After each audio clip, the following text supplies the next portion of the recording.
Saudações cinéfilas, eu sou Alex Gonçalves, editor do Cine Resenhas, e hoje eu estou presente para apresentar mais uma lista da retrospectiva 2021 aqui do canal. Hoje eu destacarei aqueles que foram os melhores filmes de terror do ano passado, considerando tudo que foi lançado nos cinemas, como também aquilo que chegou diretamente às plataformas digitais. Essa lista começa com o 10º lugar, que é Invocação do Mal 3, A Ordem do Demônio, do Michael Chaves. Há quase 10 anos, James Wan havia revitalizado o horror com o lançamento de Invocação do Mal, com a sua bilheteria estrondosa e o consequente sinal verde para outros projetos que resgatavam os elementos do gênero presentes, sobretudo nos anos 1970, como Casas Mal-Assombradas e Possessões Demoníacas. Além de 4 spin-offs, Invocação do Mal recebeu o seu 3º capítulo em tempos de pandemia, com o James Wan cedendo o comando para o Michael Chaves, o mesmo diretor de A Maldição da Chorona. É uma substituição prejudicial para a Ordem do Demônio, que fica a dever diante das desventuras prévias do casal Warren. Ainda assim, o resultado final é acima da média e mantém a franquia ativa, sobretudo por aqui existir pela primeira vez um investimento em uma história real em que a crença e o ceticismo são conflitados como nunca. O meu 9º colocado é O Mensageiro do Último Dia, do David Prior.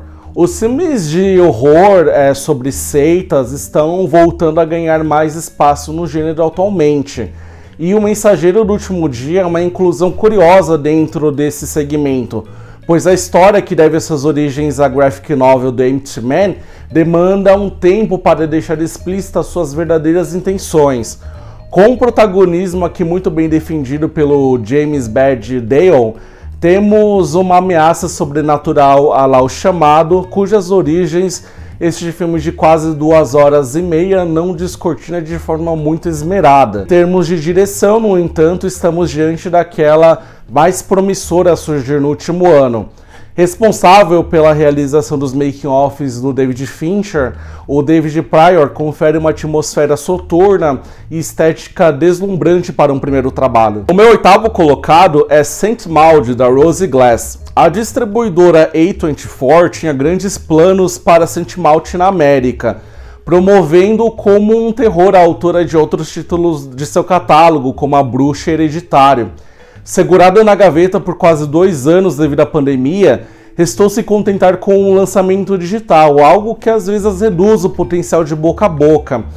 Ainda assim, o resultado é bem mais interessante que as obras do selo, que se limitam a ficar naquele campo da sugestão, castrando toda a frontalidade do gênero. Aqui o fundamentalismo religioso da protagonista pode ser sim fantasioso, mas todos os seus demônios internos são materializados para a construção de um inferno bem palpável. O meu 7º colocado é o Lua Vermelha, do Louis Patignaud.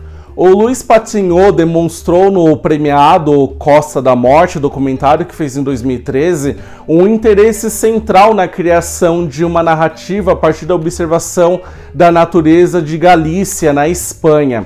O belo cenário é revisitado agora para a criação de uma ficção, em que o apuro estético rememora até mesmo alguns trabalhos iniciais do diretor dinamarquês Lars von Trier, como O Elemento do Crime e Medea. É de longe a obra menos convencional dessa lista de melhores filmes de terror do ano passado, em que o espanto é ancorado sobretudo pela experiência sensorial provocada. O meu 6º colocado é A Espreita do Mal, do Adam Randall.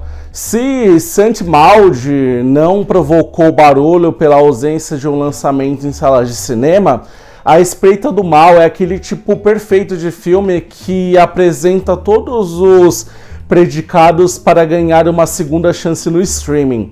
Depois de uma passagem discreta por festivais de cinema, conseguiu o feito de, ao menos no Brasil, ser o lançamento mais comentado da semana ao chegar sem alardes na Netflix.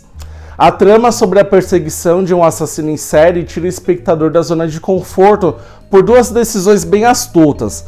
A primeira é a de sugerir elementos sobrenaturais, a segunda, que é mais eficaz, é a de embaralhar todas as nossas certezas com a adoção de uma nova perspectiva dos fatos. É aquele velho caso de filme que quanto menos você souber, melhor será a experiência. É uma das gratas surpresas do ano passado. Agora, a quinta, quarta e a terceira posições são ocupadas pela trilogia Rua do Medo, da Leigh Janiak. Antes um projeto da Fox, a trilogia Rua do Medo teve uma excelente e pioneira estratégia de lançamento em sua nova casa, Netflix. Com todos os capítulos prontos, a disponibilidade de cada um dentro da plataforma se deu com apenas uma semana de intervalo. Uma demonstração de extrema confiança e principalmente respeito ao trabalho da diretora Leigh Janiak, cuja única assinatura prévia em um projeto de cinema aconteceu em 2014 com o Independent Honeymoon. Quem torceu o nariz para o conjunto certamente não desfrutou o auge do Tim Howard nos anos 1990. E não há problema algum em entregar uma experiência juvenil que corresponde à série literária do R.L. Stine. Extremamente divertidos e com uma progressão de qualidade de 1994 até 1666, são filmes que apostam no entrosamento do seu elenco e na importância de referenciar o gênero com citações aos seus principais clássicos, como Pânico, A Profecia e Homem de Palha, por exemplo. O mais importante, no entanto, é compreender o perigo e a violência a partir da perspectiva feminina que está atrás das câmeras. O meu segundo lugar é ocupado por Relíquia Macabra, da Natalie Erica James.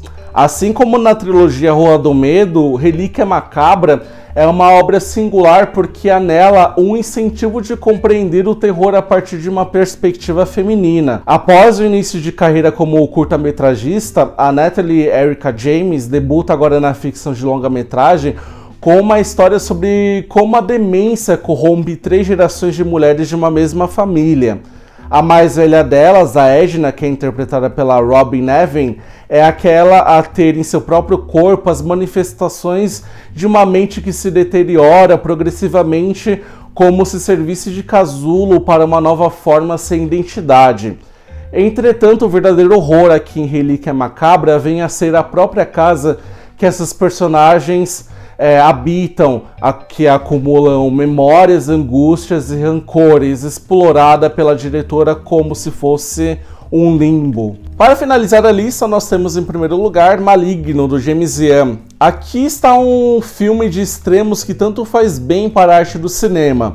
Seja você do time que considera Maligno a coisa mais genial a surgir no gênero, ou daquele que o aponta como a mais estapafúrdia, a verdade é que o James Wan proporciona aquela experiência que todos concordarão que já nasceu como um cult. Depois de criar tantos vilões que já fazem parte do imaginário coletivo, como o Jigsaw, a Annabelle e o Valak, James Wan agora nos apresenta o Gabriel, uma cria do body horror que tanto pauta os movimentos inesperados de Maligno. É um terror que ninguém imaginaria o diretor entregando nesta fase da sua carreira, que agora prioriza a fantasia de Aquaman. É a brincadeira cara de terror mais radical que Hollywood viabilizou desde Arraste-me para o Inferno, que o Sam Raimi lançou em 2009. Bom, é essa a minha seleção dos melhores filmes de terror lançados no Brasil ano passado. Se você gostou da lista e do conteúdo produzido no canal, por favor, incentive-o fazendo a sua inscrição. Deixe nos comentários também a sua opinião sobre essa lista e também o seu top 10. E até a próxima atualização.